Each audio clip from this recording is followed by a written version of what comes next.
Okay, that first question was a great lead-in.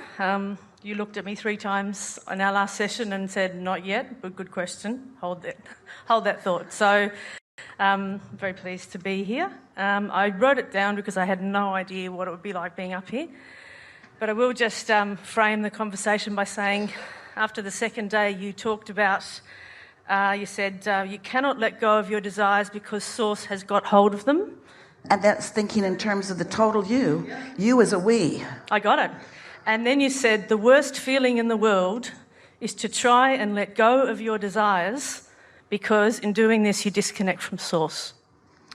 Well, when you decide that you're not going to let yourself want something, so you really go to work on not letting yourself want something, you get enough momentum going that with each attempt at that, you do a more effective job of pinching yourself off.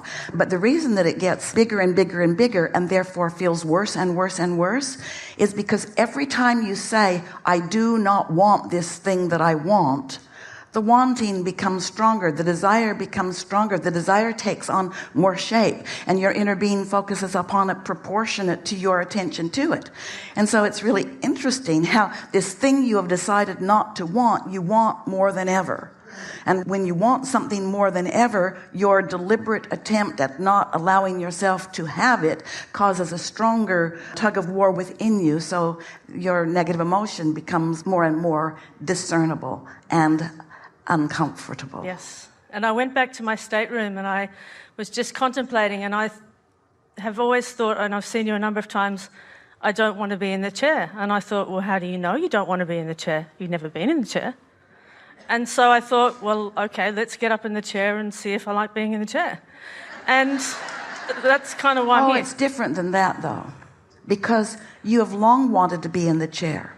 But there have been contradictory thoughts in your vibration that have made you decide that you don't want to be in the chair. What you didn't want is to be foolish in the chair. What you didn't want is to be misunderstood in the chair. What you didn't want was to be unprepared in the chair. What you didn't want to be was misunderstood in the chair. To say I don't want to be in the hot seat is the same thing as saying I don't want an open, clear me to have access to infinite intelligence that is co-creating with me. And there is no part of you that has ever said anything close to that. So fortunately, we know what you mean, not what you temporarily think you mean.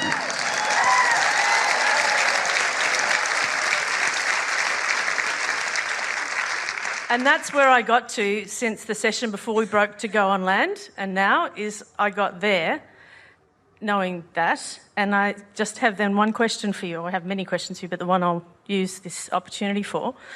So you have exactly honed in on the issue that I really want to talk about, which is, for me, I know between that point of owning a desire and then putting it in the vortex. But it isn't that you ever do anything to make it cease to exist. It's that you think contradictory thoughts and tune yourself away from it. It is such an important thing to understand that every subject is 2 subjects. So there is the desire for something and then the absence of that desire. And the thing that we really want you to hear, this is such a good time for this conversation, is that the attention to what you think is the opposite of the subject is also attention to the subject. And so the appropriateness of it, the enthusiasm for it, really is understood by your inner being. In other words, there are things that you think that you do not want because of the way that you have been looking at it or because of the way you think others look at it when you look at it. But what we really want you to come to understand is that your inner being has a pure, non-resisted awareness, knowledge, and therefore beingness of everything that matters to you. So it really doesn't matter what game you play where you pretend that you don't want to go there. You've lived so much life where you've wanted to go there and wanted to go there and wanted to go there and wanted to go there and wanted to go there that you're going to go there. The question is, how much trouble are you going to give yourself along the way to going there? And that's why we talk about the path of least resistance from the framework of human perspective, or the path of most allowance from the framework of source perspective. In other words, it's the same path. The path of most allowance is your inner being knowing what you want and calling you in a non-resistant environment and in a resistance-free environment. But there are two things to consider at all times. How much are you allowing yourself to go in the direction of what you are wanting?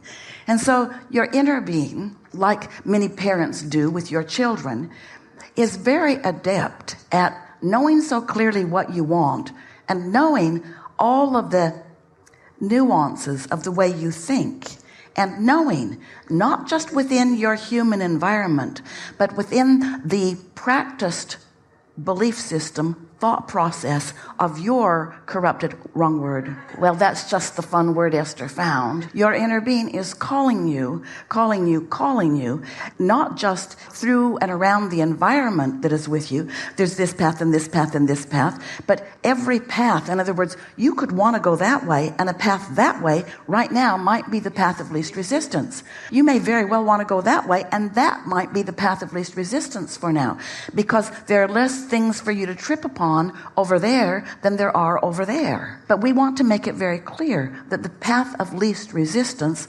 or the path of most allowance, is really the pathway whereby fewer of the things that you have picked up along your physical trail you are using to get in your way serve as obstacles to prevent you from going in the direction of what you want. And if you can relax and know that your inner being does not have you on a time schedule. Your inner being feels no impatience when you take the long route, because your inner being is only interested in you getting to where your inner being knows you want to be, and how long it takes and how much divergence there is along the way is not relevant. Isn't that nice? Wouldn't you like to be that kind to yourself?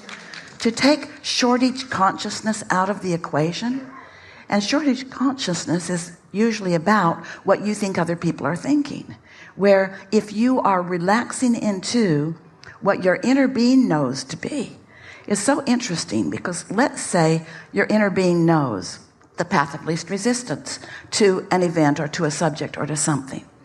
And because your inner being knows the path of least resistance, your inner being is calling you to what it knows to be your path of least resistance, the path of most allowance.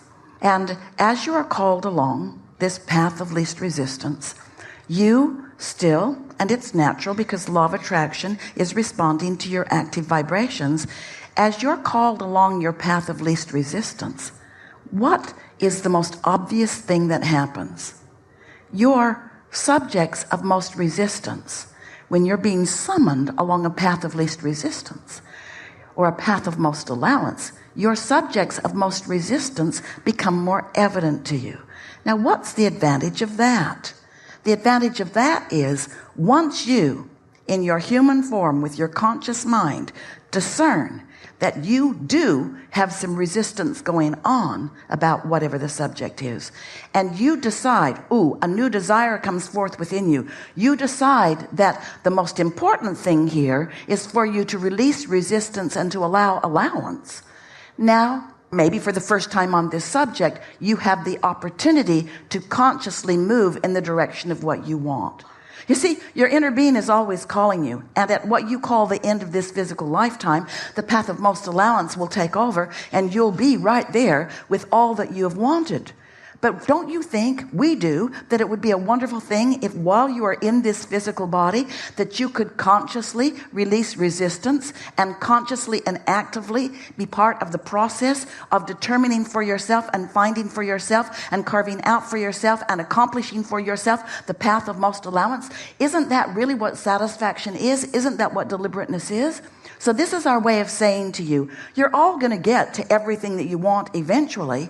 And the laws of the universe are going to get you there. But creation by default is far less fun than creation by deliberate intent. And when you get hold of this and you decide that you are going to guide your own thoughts with the intention of the least resistance being active within you, and then you get to feel the glorious, good feeling results of joining the knowledge of your inner being, so that you become a human that flips into the category of following the path of most allowance rather than following the path of least resistance. This is what you're upon.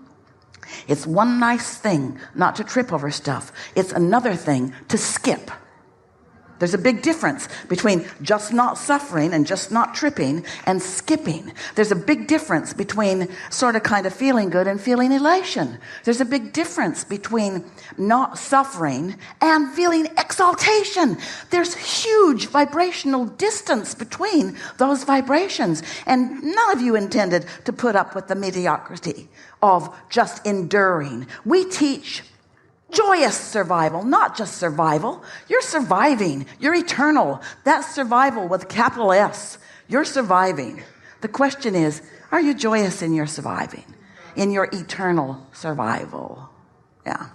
Now, we didn't want to head you off. We just wanted to get out ahead of it first. And we did. So now? That was my question. My question to you was going to be, other than meditation, obviously, which puts me into alignment with Source, that then manages the path of least resistance. So we are in agreement that getting out ahead of it is the strongest stance in you getting to control your room, getting out ahead of it. Yeah. And my question was really about, and I think you have answered it, and I'll have to go and practice what you've just spoken about, but my question was that moment of, and I would put it as, in some ways I've tried to manage my own desires by reining them in, which doesn't work, and I know your teaching is you put your desires and let Source manage them. But was there any insight, which I think you've given me, into that moment when that pattern, I would call it, of thwarting my desires or denying them or very quickly somehow? Here's the thing, and this is the very powerful and important answer to this really good question. It is a nice thing when you decide to be nicer to yourself, which means don't beat up on yourself with your pattern of negative thought. Be nicer to yourself. Don't beat up on yourself with continuing patterns of resistant thought.